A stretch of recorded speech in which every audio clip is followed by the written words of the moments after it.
Mm-hmm. Kind of funny, isn't it? We often think fears are these huge, like, universal things. Hmm. But the world of phobias, it's actually full of really, really specific anxieties. Totally. Like the one we're going to plunge into today, Equinophobia, which is, well, the fear of horses. Yeah, and the name itself tells you a bit, right?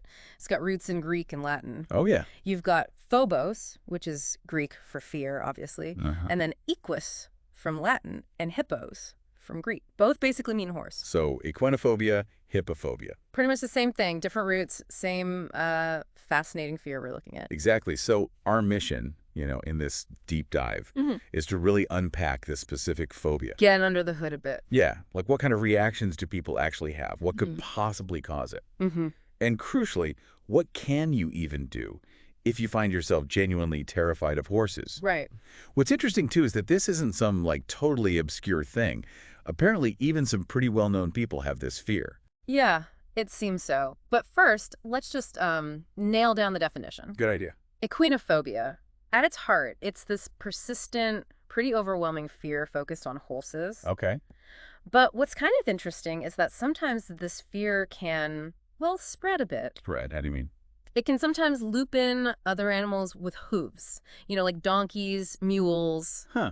So it's not always strictly just horses. Not always, though horses are usually the main focus. It can broaden its scope sometimes. And it's not like a new thing, is it? I think I saw something about Freud. Yeah, exactly. One of the earliest sort of documented examples we found mentioned was in Sigmund Freud's study of little Hans. Ah. Which is, a pretty early notation of this specific anxiety. Shows it's been observed for quite a while. Wow. So, okay, what actually happens if someone has equinophobia and they encounter a horse, or maybe just even think about one? Well, the responses can be really powerful. We're not talking just slight nerves here. No. No, it can trigger some pretty significant physical and emotional reactions. Right. Our sources were listing off a whole range of things, from just this intense feeling of terror, like real anxiety, and apparently this can happen even if the horse itself is totally calm. Exactly. And it can go all the way to very real, very physical symptoms. Like what?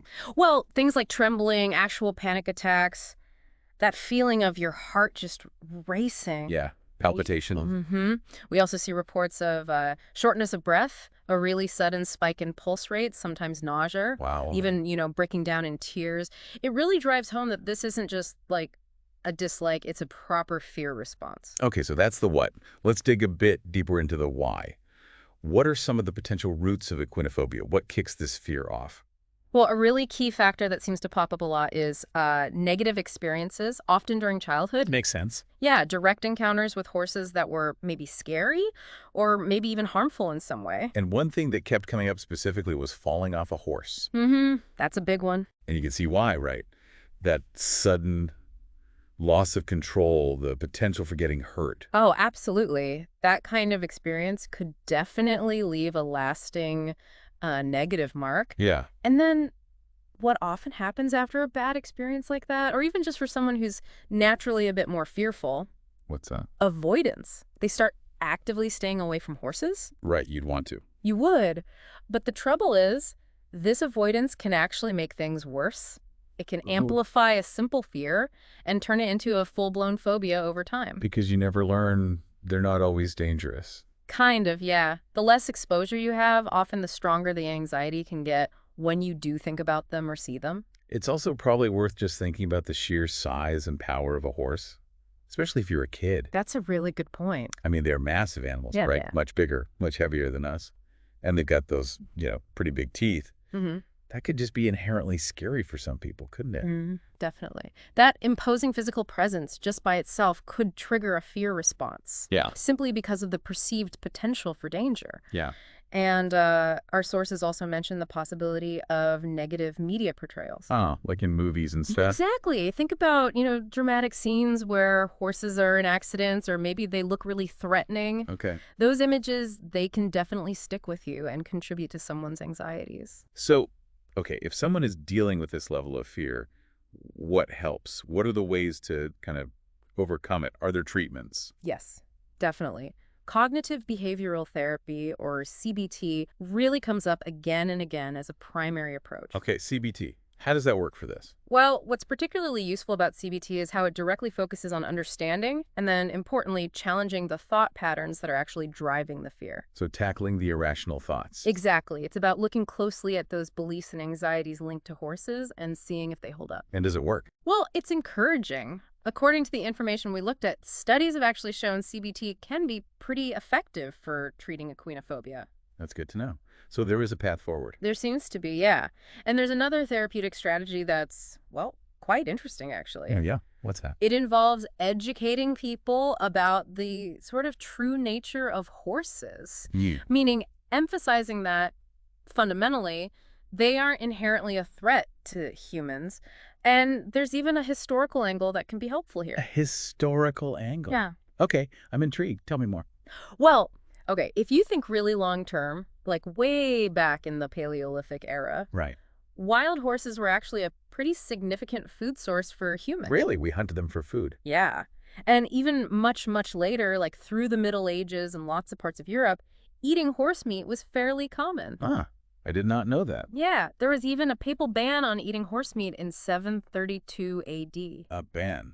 Well, the specifics are debated, maybe pagan associations, but the point is it shows how prevalent eating horse meat was for them to even bother banning it. Wow. That's a completely different perspective on the whole human-horse thing. Exactly. So the idea is to help people see that, historically, it wasn't always about humans being scared of horses. Precisely. It helps challenge that maybe deeply ingrained idea of horses purely as dangerous things by showing our relationship has been, well, much more complicated and varied over time. Fascinating. Now, you mentioned earlier some famous people who reportedly have equinophobia. Mm-hmm. Who did our sources mention? Yeah, we found a few names popped up. Eric Berry, the American football player. Okay. Diane Kruger, the German actress. Kristen Stewart, American actress as well. Right. And Robert Pattinson, the British actor. Wow. Quite a list. It's really striking, isn't it, to think that people who are, constantly in the public eye, Yeah. people who often project this image of, like, confidence and control, Yeah. can have these very specific, sometimes surprising fears. It really underscores how widespread phobias can be, doesn't it? It really does. And it's a good reminder, I think, that these kinds of intense fears, they don't really care about someone's job or their background or how they might seem on the outside. Absolutely. So as we kind of wrap up this deep dive then, we've looked at equinophobia, this specific fear of horses. Mm-hmm. We've touched on the symptoms, the physical and emotional reactions it can cause. Yeah, the anxiety, the panic, all that. Right. And we delved into some potential causes, bad experiences in childhood, maybe falling, or even just their size and power. And the role of avoidance in making it worse. Yes, exactly. And we've also talked about treatments like CBT. Cognitive behavioral therapy, yeah.